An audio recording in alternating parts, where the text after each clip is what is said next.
Japan is an island by the sea filled with volcanoes and it's beautiful. In the year negative a billion, Japan might not have been here. In the year negative 40,000, it was here, and you could walk to it, and some people walked to it. Then it got warmer, some icebergs melted, it became an island, and now there's lots of trees, because it's warmer. So now there's people on the island, they're basically sort of hanging out in between the mountains, eating nuts off trees, and using the latest technology, like stones and bowls. Ding dong, it's the outside world, and they have technology from the future, like really good metal and crazy rice farms. Now you can make a lot of rice really, really quickly. That means if you own the farm, you own a lot of food, which is something everybody needs to survive. So that makes you king. Rice farming and rice kingdoms spread across the land, all the way to here. The most important kingdoms were here, here, here, here, here, here, and here. But this one was the most important, ruled by a heavenly superperson, or emperor for short.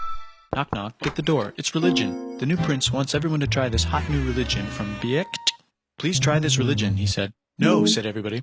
Try it, he said. No, said everybody again, quieter this time. And so the religion was put into place, and all the rules that came with it. Then the government was taken over by another clique, and they made some reforms, like making the government govern more, and making the government more like China's government, which is a government that governs more. Hi, China, they said. Hi, dipshit, said China. Can you call us something else other than dipshit, said Japan. Like what, said China. How about Sunrise Land, said Japan. And they stole China's alphabet and wrote a book about themselves. And then they made lots of poetry and art and another book about themselves. Then they stopped moving the capital every time the emperor died and kept it in one place for a while, right here. And they conquered the north, finally. Get that squared away.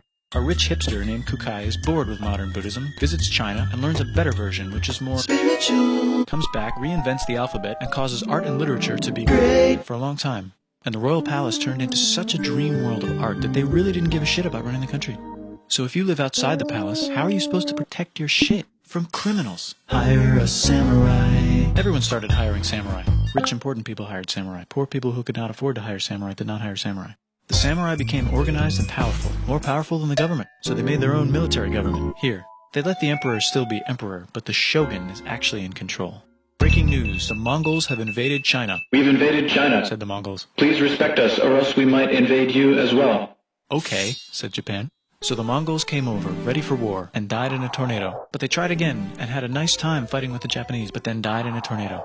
Then the emperor overthrows the shogunate. Then the shogunate overthrows him back and moves to Kyoto and makes a new shogunate. And the emperor can still dress like an emperor if he wants, that's fine. Now there's more art. Like painting with less colors, collaborative poetry, plays, monkey fun, tea parties, gardening, architecture, flowers. It's time for who's going to be the next shogun. Usually it's the shogun's kid, but the shogun doesn't have a kid. So he tries to get his brother to quit being a monk and be the next shogun. He says okay, but then the shogun has a kid.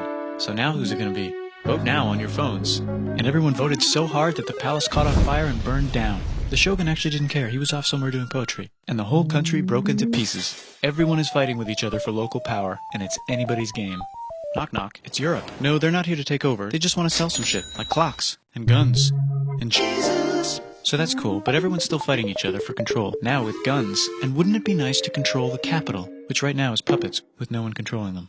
This clan is ready to make a run for it, but first they have to trample this smaller clan, which is in the way. Surprise, the smaller clan wins, and the leader of that clan steals the idea of invading the capital and invades the capital. And it goes very well. He's about halfway through conquering Japan when someone who works for him kills him, and then someone else who works for him kills them, and that guy finishes conquering Japan.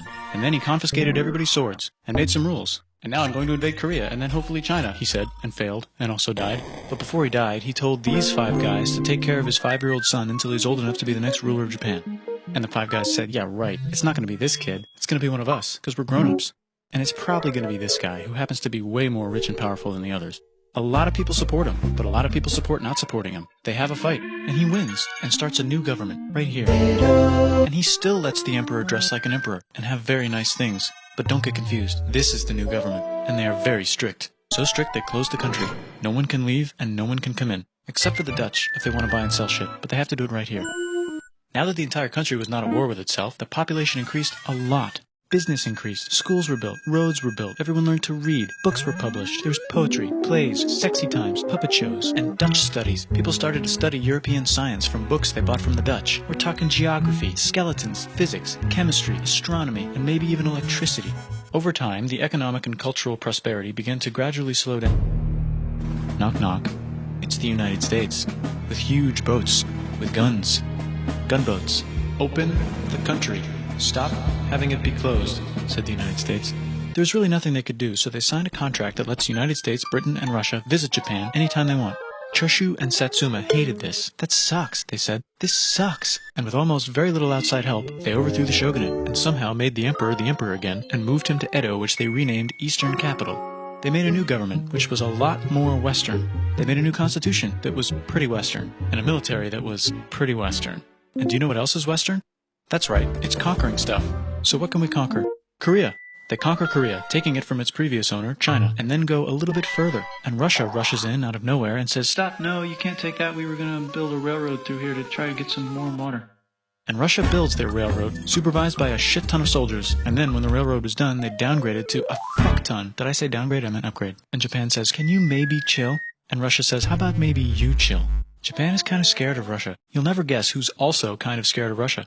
Great Britain. So Japan and Great Britain make an alliance together so they can be a little less scared of Russia. Feeling confident, Japan goes to war against Russia, just for a moment, and then they both get tired and stop. It's time for World War I. The world is about to have a war, because it's the 1900s and weapons are getting crazy, and all these empires are excited to try them out on each other. Meanwhile, Japan has been enjoying conquering stuff and wants more. And the next thing on their list is this part of China and lots of tiny islands. All that stuff belongs to Germany, which just had war declared on it by Britain because Britain was friends with Belgium, which was being trespassed by Germany in order to get to France to kick France's ass because France is friends with Russia, who was getting ready to kick Austria's ass because Austria was getting ready to kick Serbia's ass because someone from Serbia shot the leader of Austria's ass. Or, actually shot him in the head. And Britain is currently friends with Japan, so you know what that means. Duh, Japan should take the islands. Which they wanted to do anyway, so they called Britain on the telly to sort of let them know. And then they did it. And they also helped Britain a little here and there with some errands and stuff. Now the war is over, and congratulations, Japan, you technically fought in the war, which means you get to sit at the negotiating table with the big dudes, where they decided who owns what.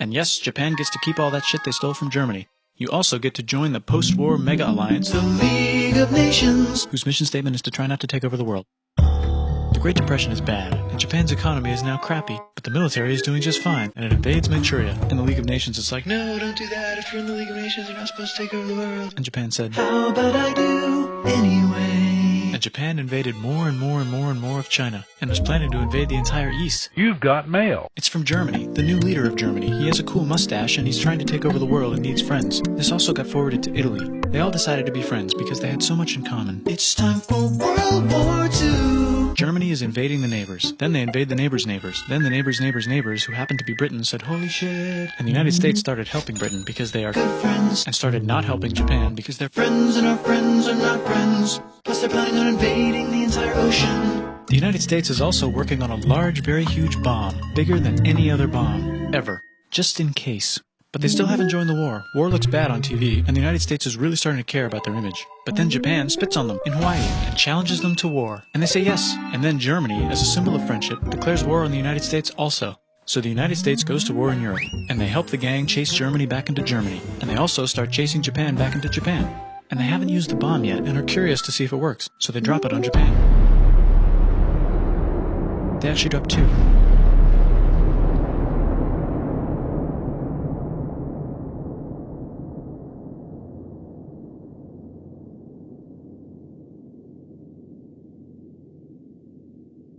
The United States installed a new government, inspired by the United States government, with just the right ingredients for a post-war economic miracle. And Japan starts making TVs, VCRs, automobiles, and camcorders as fast as they can, and also better than everybody else. They get rich, and the economy goes wild, and then the miracle wears off. But everything's still pretty cool, I guess. Bye.